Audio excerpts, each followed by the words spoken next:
नमस्कार दोस्तों, मैं केसी साहू सर आज आप लोगों के लिए एक बेहतरीन गणित लेकर आया हूं। और ये जो गणित है आपके कमेंट में से है, लेकिन ये प्रश्न बहुत ही शानदार है, तो इस वीडियो को पूरा जरूर देखिएगा। बहुत ही मजेदार वीडियो है। और दोस्तों, आप सभी जानते हैं कि इस चैनल के माध्यम से मैं गणित को बेहतरीन बनाने के लिए, गणित को सरल बनाने के लिए और गणित को बहुत ही इंटरेस्टिंग बनाने के लिए गणित के जादुई ट्रिक भी अपलोड करता हूं, जिसे आप लोग बहुत पसंद करते हैं। और दोस्तों, ऐसे ही शानदार वीडियो के लिए आपने अभी तक चैनल को सब्सक्राइब नहीं किया है ना, तो आप चैनल को सब्सक्राइब करके बेल आइकन को प्रेस कर दीजिएगा और ऑल को टच कर दीजिएगा। तो चलिए आज का वीडियो प्रारंभ करते हैं। आज के वीडियो में हम देखेंगे एक मजेदार गणित। जी हाँ दोस्तों, मजेदार गणित इसलिए क्योंकि इसी प्रकार के मैंने एक गणित बनाया था, है ना। तो उसी से संबंधित एक अलग टाइप के प्रश्न को कमेंट किया गया है। किसने कमेंट किया है आगे वीडियो में देखिएगा। और इस प्रश्न को हल करने का एक अद्भुत तरीका भी है, तो उस तरीका को ही पूरा देखिएगा। मजेदार वीडियो है। तो चलिए दोस्तों, आज का वीडियो प्रारंभ करते हैं। तो चलिए यहां पर मैं आपको ले चलता हूं उस कमेंट की ओर। ये देखिए, और एक बात और, डिजिटल बोर्ड में इस प्रकार का जो कमेंट वाला वीडियो है, ये मेरा पहला वीडियो है, तो आप लोग मुझे बताइएगा जरूर, क्योंकि मैं जानता हूं कि इस प्रकार के वीडियो बनाने में मुझे तो मजा आता है, आप लोगों को भी ये वीडियो पसंद जरूर आएगा। क्योंकि डिजिटल बोर्ड लेने का भी एक उद्देश्य ये था कि आप लोग जो कमेंट करते हो उसको मैं यहां पर डिस्प्ले पे दिखाऊं और इस पर मैं एक प्रश्न जरूर बनाऊं। तो दोस्तों, आप लोग बेहतरीन प्रश्न मुझे कमेंट जरूर कीजिएगा, ताकि आपके प्रश्नों का उत्तर देते हुए मैं इस प्रकार का वीडियो बना सकूं। तो ये जो प्रश्न है, ये मैंने एक और वीडियो बनाया था, आपने देखा होगा, ये वाला प्रश्न जिस पर मैंने कच्चा बादाम के बारे में एक बेहतरीन वीडियो बनाया था, उसी पर मुझे ये कमेंट आया था। और ये कमेंट करने वाले हैं हमारे सुशील यादव जी। जी हाँ, ये सुशील यादव जी लिखते हैं, यहां पर देखिए, ये ऐसी संख्या बताना है। एक प्रश्न करते हैं कि ऐसी संख्या बताइए जिसको, मतलब जो 2, 3, 4, 5, है ना, 6, 7, 8 और 9 से, और यहां तक कि 10 से भी यदि हम उसको भाग दें, है ना, तो एक शेष बचता है। ठीक है, एक शेष बचना चाहिए। लेकिन उसी संख्या को यदि हम 11 से भाग दें तो वो पूरा का पूरा भाग चला जाना चाहिए। तो ये है इसका कमेंट, है ना। और ये बहुत ही शानदार प्रश्न है। तो दोस्तों, मैं आपको ये बताना चाहता हूं, तो चलिए इस प्रश्न को तो हम यहीं पर रख देते हैं।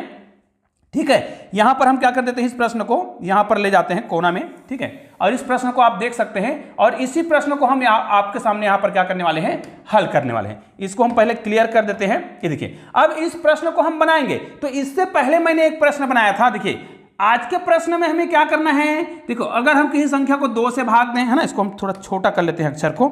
अगर इसको हम 2 से भाग दें, ठीक है, यहां से अगर इसको हम 2 से भाग देते हैं, 3 से भाग देते हैं, 4 से देते हैं, 5 से देते हैं, 6 से देते हैं, ऐसे करके यदि हम 10 तक भाग देते हैं, ठीक है, तो इन संख्याओं को जब हम 10 तक भाग देंगे तो हर स्थिति में शेष फल कितना बचना चाहिए। इससे पहले मैंने जो वीडियो बनाया था उसके आधार पर मैं आपको पहले वो बता दूं कि अगर हम 2 से भाग दें तो एक शेष बचना चाहिए, 3 से भाग दें तो 2, 4 से भाग देंगे तो 3, 5 से भाग देंगे तो 4, 6 से भाग देंगे तो 5। उसी प्रकार अगर हम 7 से भाग देंगे या 8 से भाग देंगे तो उससे पहले की संख्या, मतलब 7 है तो 6 शेष बचेगा, और 8 है तो कितना शेष बचेगा, 7 शेष बचेगा। उसी प्रकार 10 से अगर हम भाग दें तो कितना शेष बचेगा, 9 शेष बचेगा। और इस पर मैंने पहले ही वीडियो बनाया है। कौन सा वीडियो, कच्चा बादाम वाला। तो यहां पर इस ट्रिक को तो आप बहुत आसानी से सीख सकते हैं। कच्चा बादाम वाला ये वाला वीडियो आपको आई बटन में मिलेगा। लेकिन भाई, हमारा जो आज का जो प्रश्न है ना, वो अलग टाइप का है। वो प्रश्न कैसा है देखिएगा। आज के प्रश्न में क्या करना है, हर परिस्थिति में आपको क्या करना है, ये जो शेष फल है वो कितना बचेगा बोल रहा है। 2 से भाग देंगे तब भी एक बचेगा, 3 से भाग देंगे तब भी एक, 4 से देंगे तब भी 5, 6, है ना। यहां पर क्या करना है, 6 से भाग देंगे तब भी 7, 8, 9, और 10 से भाग देंगे तब भी, हर परिस्थितियों में यहां पर देखिए शेष फल कितना बच रहा है, केवल और केवल एक बच रहा है। लेकिन उसी संख्या को जब हम 11 से भाग देते हैं तो पूरा का पूरा भाग चला जाता है, मतलब शेष फल कुछ भी नहीं बचता। तो भाई, ये कैसे हो सकता है, वो कौन सी संख्या है, और आपको वो छोटी से छोटी संख्या बताना है ना, वो कौन सी संख्या है जो 11 से तो पूरा का पूरा भाग चला जाए, लेकिन 2 से लेकर 10 तक की संख्याओं से भाग दें तो केवल और केवल एक शेष बचे। तो दोस्तों, वीडियो को आप लोग यहीं रोक दीजिएगा और मुझे कमेंट करके जरूर बताइएगा कि वो कौन सी संख्या है और उस संख्या को ज्ञात करने का कौन सा तरीका है। तो चलिए दोस्तों, संख्या ज्ञात करने का एक जादुई तरीका आपको बताते हैं, बहुत ही मजेदार है। और दोस्तों, इस वीडियो को अधिक से अधिक शेयर जरूर कीजिएगा। ये प्रश्न तो हमें समझ आ गया है, यहां पर प्रश्न को मैंने लिख रखा है। अब देखिए हमें क्या करना है, इस प्रकार के प्रश्नों को बनाना है। तो आपको मैं एक चीज बता रहा हूं, एक जादुई ट्रिक है। आप लोग एक चीज जानते हैं कि एक ऐसी संख्या जिसको हम बहुत ही आसानी से पता कर सकते हैं कि 2 से लेकर 10 तक की संख्याओं से भाग चला जाए, ऐसी कौन सी संख्या है, उसको निकालने का बहुत ही सिंपल सा ट्रिक है। तो मैं आपको एक चीज बता रहा हूं, ध्यान दीजिएगा। अगर आप हमारे जो कैलेंडर है उसको जानते हैं, तो कैलेंडर में कितने माह होते हैं, ध्यान दीजिएगा, 12 माह होते हैं, है ना। कैलेंडर में 12 माह होते हैं। और सप्ताह में कितने दिन होते हैं, 7 दिन होते हैं ना। सप्ताह के दिनों की संख्या 7 होती है। और महीना में कितने दिन होते हैं, इसकी बात करें तो हम यहां पर 31 ना लेकर के 30 की बात करते हैं, है ना। 12 माह होता है, सप्ताह में 7 दिन होते हैं और 30 दिन का महीना होता है, ये हम मान सकते हैं। ये केवल एक ट्रिक के लिए है। 31 दिन, 28 दिन और 29 दिन भी होता है ना। लेकिन हम ये मानते हैं कि 30 दिन का महीना और हफ्ता में 7 दिन और 12 महीना होता है। इनको यदि आप गुना कर दें, देखिए, तो इसको हम गुना करेंगे, इनको गुना कर देंगे, 7 या 21, मतलब ये तो 210 हो गया। इसी को आपको गुना कर देना है 12 से, ठीक है। ये देखिए, तो 12 शून्य होगा, 12 कम 12 का 2 हो जाएगा, हासिल एक चला जाएगा, फिर 12 दूनी 24 और कितना आ गया, 25। इसका मतलब ये है, ये जो 25 आपको दिखाई दे रहा है ना, 2520 जो दिखाई दे रहा है, मतलब इस संख्या को मैं यहां पर लिख देता हूं। ये देखिए, ये वो संख्या है जो क्या होता है, 2 से लेके 10 तक की संख्या से पूरा का पूरा भाग चला जाता है। लेकिन भाई प्रश्न में क्या कहा गया है, ऐसी संख्या बताना है जो 2 से लेके 10 तक की संख्या से भाग दें। तो शेष फल कितना बचना चाहिए, यहां पर लिखा है शेष फल 1 बचना चाहिए। लेकिन 11 से भाग दें तो 0 बचे, मतलब 11 से भाग जाना चाहिए। तो भाई क्या ये वो संख्या है, प्रैक्टिकल करके देख लेते हैं। तो चलिए बाकी की जो संख्या है उसको हम डिलीट मार देते हैं यहां से, ठीक है। देखिए, इतने को तो हम डिलीट मार देते हैं, ठीक है, ये डिलीट हो गया। अब हमें क्या करना है, एक ऐसी संख्या निकाल लेना है ना, एक ऐसी संख्या निकालना है जो इस नियम का पालन करे। तो भाई ये संख्या तो हमने बहुत आसानी से निकाला है, हालांकि इसको निकालने के और भी बहुत सारे तरीके हैं। कैसे, आप क्या करते हैं, जितना संख्या बोला गया है, मतलब 2 से लेके 10 तक की संख्याओं का आपको क्या करना था, लघुत्तम समापवर्तक निकालना था। तो निश्चित रूप से ये जो संख्या है वो 2 से लेके 10 तक की संख्याओं का लघुत्तम समापवर्तक है। लेकिन क्या इसको हम 11 से भाग दें तो ये भाग जाएगा। निश्चित रूप से हमें क्या करना है, इस प्रकार के प्रश्नों को बनाने के लिए एक ऐसी संख्या ढूंढना है जिसको अगर हम भाग दें, ध्यान दीजिए, जिसको हम भाग दें तो क्या होना चाहिए, जैसे यही संख्या है, इसी संख्या को मैं 11 से भाग दूं तो यहां पर शेष फल क्या बचना चाहिए, ध्यान दीजिए, शेष फल 10 बचना चाहिए। ऐसी संख्या हमें ढूंढना है जिसको हम इसी संख्या को किसी न किसी संख्या से गुना करें। उसके बाद शेष फल कितना बचना चाहिए, 10 बचना चाहिए। 10 क्यों बचना चाहिए मैं आपको बता रहा हूं। उदाहरण के लिए देखिए, अगर कोई ऐसी संख्या है जिसको हम भाग देते हैं और 10 शेष फल बचता है, तो उदाहरण के लिए इसको मैं भाग देकर पहले आपको बता देता हूं कि ऐसा मैं क्यों बोल रहा हूं। इसको मैं 11 से भाग दे रहा हूं, ठीक है। 11 से भाग देंगे तो 11 दूनी 22, कितना बचा, 3, 32 हो गया। फिर 11 दूनी 22, कितना बचा यहां पर, अब 10 बचा है। अब 10 बचा है मतलब यहां पर कितना हो जाएगा, 100 हो जाएगा। तो 11 या 99, यहां पर शेष कितना बच रहा है, 1 बच रहा है। इसी कंडीशन में इसी संख्या को ऐसी संख्या से हमें गुना करना है कि शेष फल कितना बचना चाहिए, 10 बचना चाहिए। और अभी कितना बच रहा था यहां पर, 1। तो इन्हीं संख्या को हमें ऐसी संख्या से गुणा करते जाना है कि शेष फल 10 बच जाए। अब 10 क्यों बोल रहा हूं, ध्यान दीजिएगा, यहां पर मैं इसलिए 10 बोल रहा हूं कि अगर हम ऐसी संख्या ढूंढ लेते हैं, ध्यान दीजिए, ऐसी संख्या ढूंढ लेते हैं जिसमें 10 शेषफल बचे। 10 शेषफल बचने के बाद इसलिए बोल रहा हूं, मान ले जाए यहां पर हम 32 लेते हैं। अब देखिए, इसको यदि हम 11 से भाग देते हैं तो कितना बढ़ जाएगा, 11 दूनी 22। शेषफल कितना बच रहा है, ध्यान दीजिए, शेषफल बच रहा है 10। अब ध्यान दीजिए, अगर इसमें 10 शेषफल बच रहा है और इसी में, मतलब इसी 32 में यदि केवल हम 1 जोड़ दें तो ये 11 से पूरा भाग चला जाएगा। जैसे ये 33 है तो ये 11 से पूरा भाग चला जाएगा। लेकिन ऐसा क्यों बोल रहे हैं भाई, हमारा जो कॉन्सेप्ट है ना वो इसी कॉन्सेप्ट पर कार्य करेगा। ध्यान दीजिएगा, यहां पर देखिए क्या बोला गया है, सभी स्थितियों में यहां पर जब हम भाग देंगे ना तो बचेगा कितना, 1 शेषफल बचना चाहिए। तो 1 जोड़ने से, अभी मैंने लिखा ना, जैसे हम क्या लिख रहे थे, अगर हम 32 में 1 जोड़ रहे थे तब ये 11 से भाग जा रहा था। लेकिन अगर कोई ऐसी संख्या है जो 2 से लेके 10 तक की संख्याओं से भाग जा रहा है और उसमें यदि हम क्या करें, एक जोड़ दें, तब वो हर स्थिति में एक शेषफल बचेगा। उदाहरण के लिए हमारे पास जो संख्या था मतलब 2520, ये एक ऐसी संख्या है जो 2 से लेके 10 तक की संख्याओं से भाग जा रहा था। अब इसी संख्या में यदि हम एक जोड़ दें तो ये निश्चित रूप से 2 से लेके 10 तक की संख्या से भाग देंगे तो एक तो शेष बचेगा, लेकिन निश्चित रूप से क्या ये 11 से भाग जाएगा, करके देखिए। उसके बाद मैं आपको बताता हूं कि ऐसा कैसे होगा। निश्चित रूप से इसको यदि हम क्या करें 2521 कर दें तो ये 11 से भाग नहीं जाएगा और हमें ऐसी संख्या ढूंढना है कि 11 से जब हम भाग दें तो शेषफल कितना बचे, 10 शेषफल बचना चाहिए, ताकि इसमें हम एक जोड़े तो वो 11 से भाग चला जाएगा, लेकिन अन्य संख्याओं से भाग नहीं जाएगा, एक शेष बचेगा। तो भाई ये वो संख्या नहीं है। तरीका मैं बता रहा हूं, देखिए 11 से भाग देंगे, इसको भाग दीजिएगा, 11 दूनी 22, 32 हो गया, फिर कितने बार जाएगा यहां पर, फिर 11 दूनी 22, ठीक है।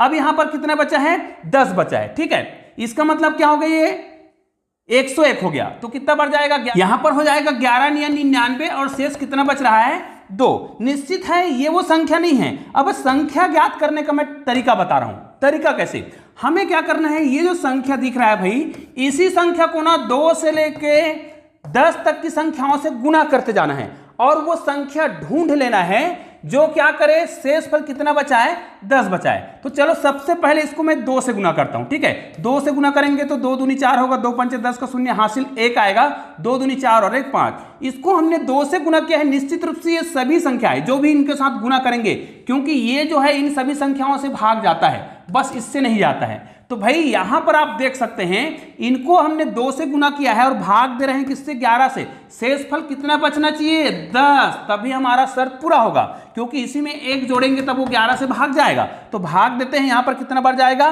11 चौक 44, ठीक है। कितना बचेगा, 6 बचेगा, मतलब ये कितना हो गया फिर 64। अब भाग देंगे तो कितना बार जाएगा, 11 पंचे 55, कितना होगा 9, तो ये कितना हो गया 90, 11 8 88। ध्यान दीजिएगा यहां पर जब हमने 2 से गुना किया तो शेषफल कितना बच रहा है, 2 बच रहा है। इतना समझ आ गया, आगे देखते हैं, ठीक है। अगर जब हम इसको क्या कर रहे हैं, 2 से गुना कर रहे हैं तो 2 शेष बच रहा है। इसका मतलब है कि यदि इसी संख्या को है ना, ये जो संख्या दिख रहा है, इसी को यदि हम 2520 को, चलो मैं 3 4 5 से न कर, मैं कोई भी संख्या से गुना करूं, जिसको मैं 5 से गुना कर दूं, आपको समझाने के लिए आप क्रमशः सभी संख्या से गुना कर लीजिएगा। 5 से गुना करें तो 5 शून्य है ना, 5 दूनी 10 का शून्य हासिल 1, 5 पंचे 25 और 1 26 होगा, हासिल 2 हो जाएगा, फिर 5 दूनी 10, 11 12 हो जाएगा। अब ये संख्या देखिए एक बार फिर से आप इसको गुना करके देख सकते हैं, 5 शून्य 5 दूनी 10 का शून्य हासिल 1, 5 पंचे 25 और 1 26, 2 बचा है, 5 दूनी 10 2 12, ठीक है। अब इसको आप 11 से भाग देंगे। ध्यान दीजिए इसको हमने 5 से गुना किया है, 2 से गुना किया था तब 2 शेष बच रहा था भाई। अब 5 से गुना कर रहे हैं तो 5 शेष अगर बचता है तो हमारा काम हो जाएगा, भाग देते हैं। 11 1 कम 11, कितना बचा 1, 16 हो गया, 11 1 कम 11, अब कितना बचा 5, 50 हो गया, 11 चौक 44, कितना बचा 6, भाग देंगे कितना बार जाएगा, 60 हो गया, तो 11 पंचे 55, अब शेषफल कितना बचा 5। इसका मतलब तो ये है, यहां पर देखिए आपको एक चीज समझ आ गया होगा कि जब हम 2520 को गुना कर रहे हैं, जिस संख्या से गुना कर रहे हैं, हालांकि ये वो संख्या है जिसको आप 2 से लेकर 10 तक की संख्या से भाग देंगे तो पूरा का पूरा भाग चला जाएगा, लेकिन इसको जब आप 5 से गुना कर रहे थे, है ना, तो इसमें 5 शेष बच रहा था। अगर इसको हम 6 से गुना करेंगे तो 6 शेष बचेगा, 7 से गुना करेंगे तो 7 शेष बचेगा। उसी प्रकार आप करके देख सकते हैं, इसको हम 9 से गुना करेंगे तो 9 शेष बचेगा। इसका मतलब यह है इसी संख्या को, ध्यान दीजिएगा, इसी संख्या को, चलिए मैं इसको थोड़ा सा कलर चेंज कर देता हूं यहां से। अगर हम क्या करें, इसी संख्या को, इसको हम थोड़ा सा डिलीट कर देते हैं, अगर इसी संख्या को मतलब 2520 को गुना कर दें, किससे गुना कर दें, 10 से गुना कर दें, क्योंकि यहां पर हमने एक प्रैक्टिकल कर रखा है, मैंने इसको पूरा प्रैक्टिकल किया है, तब मैं ये वीडियो बना रहा हूं। 5 से गुना करेंगे तो 5 शेष बचता है, 6 से करेंगे तो 6, 7 से करेंगे तो 7, 9 से करेंगे तो 9 शेष बचता है। इसका मतलब इसी संख्या को यदि हम 10 से गुना करें तो 252 और ये 00, इतना करेंगे तो ये जो संख्या है वो निश्चित रूप से 2 से लेके 10 तक की संख्याओं से भाग तो जाएगा, लेकिन इसी को यदि हम 11 से भाग दे दें, 11 से भाग देंगे तो यदि शेषफल कितना बच जाए, ध्यान दीजिएगा, अगर शेषफल जो है, यहां पर मैं इसको डिलीट कर देता हूं इतने पक को, है ना, क्योंकि अब हमें ये कॉन्सेप्ट समझ आ गया है कि इसको यदि हम 10 से गुना करें, हमें पता है अगर हम 10 से गुना करते हैं तो हमारे पास शेषफल कितना बचेगा, मैंने बता रखा है 10 ही शेषफल बचना चाहिए, क्योंकि इसी 10 में यदि हम 1 जोड़ दें तो इस संख्या में हमें 1 जोड़ देना होगा। लेकिन पहले ये पता कर लेते हैं कि वास्तव में 11 से भाग देते हैं तब शेषफल कितना बचना चाहिए, 10। देखिएगा, तो इसको हम भाग देते हैं तो 11 दूनी 22, कितना बचा यहां पर 3, 32 हो गया, फिर 11 दूनी 22 होगा, यहां पर कितना हो रहा है, अब यहां पर बच रहा है 10, तो ये कितना हो जाएगा, अब यहां पर देख सकते हैं यहां पर तो कितना बचा है, 10 बचा है, तो 10 यहां का और ये शून्य करके कितना हो गया, 100 हो गया, तो 11 या 99, अब 99 कर रहे हैं, मतलब यहां पर कितना बचा है, 1 बचा है, मतलब आपके पास कितना बच गया, इसका मतलब ये है शेष कितना बचा है, 10 बचा है। अब क्या करना है भाई, इसी संख्या में, ये जो संख्या दिख रहा है इसी में हमें क्या करना होगा, अगर हम क्या करें, ध्यान दीजिएगा, इसी संख्या में ये जो उत्तर आया है इसी संख्या में यदि हम क्या करते हैं, 1 जोड़ देते हैं, चलो 1 जोड़ देते हैं, इसी में यदि हम 1 जोड़ दें तो हमारा संख्या क्या हो जाएगा, 2, 5, 2, 0 और 1। तो दोस्तों ये वो संख्या है जिसको हम 11 से भाग देंगे तो पूरा का पूरा भाग चला जाएगा, लेकिन यही वो संख्या है जिसको आप 2, 3, 4, 5 से लेकर 10 तक की संख्या से भाग देंगे तो भाग नहीं जाएगा और हर परिस्थिति में एक ही शेष बचेगा। क्यों एक शेष बचेगा, क्योंकि ये जो संख्या है, ये जो संख्या दिख रहा है वो सभी संख्याओं से भाग जा रहा था, लेकिन इसी संख्या में आप जितना जोड़ेंगे उतना शेष बच जाएगा। जैसे 1 जोड़ रहे हैं तो सभी परिस्थितियों में 1 शेष बच जाएगा, इसका मतलब ये है हमने 1 जोड़ा है तो 10 शेष बच रहा था इस संख्या में, और इसमें 1 जोड़ा है तो अब वो 11 बना देगा ना, अब ये 11 से भाग जाएगा, जो कि हमारे शर्त का पालन करता है। अब भाग दे के देख भी लेते हैं, भाग देंगे तो कितना हो जाएगा, यहां पर मैं भाग दे रहा हूं, देखिएगा, यहां पर 11 दूनी 22 हो जाएगा, कितना बचा है, यहां पर 3 बचा है तो 32 हो गया, फिर 11 दूनी 22 होगा, अब कितना बचा है, 10 बचा है, तो यहां पर देखिए 10 बचा है तो कितना हो गया, 100 हो गया, तो 11 निया 99, अब कितना बचा है, 1 बचा है, यहां पर 1 बचा है और यहां पर 1 है, तो कितना हो गया, 11 हो गया, यहां पर लिखेंगे 11 एकम 11। अब आप देख सकते हैं ये 11 से भाग चला गया, जो कि हमारे शर्त का पालन कर रहा है, और इस संख्या को आप भाग देकर देख सकते हैं 2, 3, 4, 5 से लेकर 10 तक के हर स्थिति में +1 ही शेष बचेगा। तो निश्चित रूप से अब आपको समझ आ गया होगा कि इस प्रकार के प्रश्नों को कैसे बनाया जाता है, और निश्चित रूप से आप लोग इस वीडियो को अधिक से अधिक शेयर जरूर करेंगे। तो दोस्तों मिलते हैं ऐसी और बेहतरीन वीडियो के साथ, तब तक के लिए जय हिंद, जय भारत।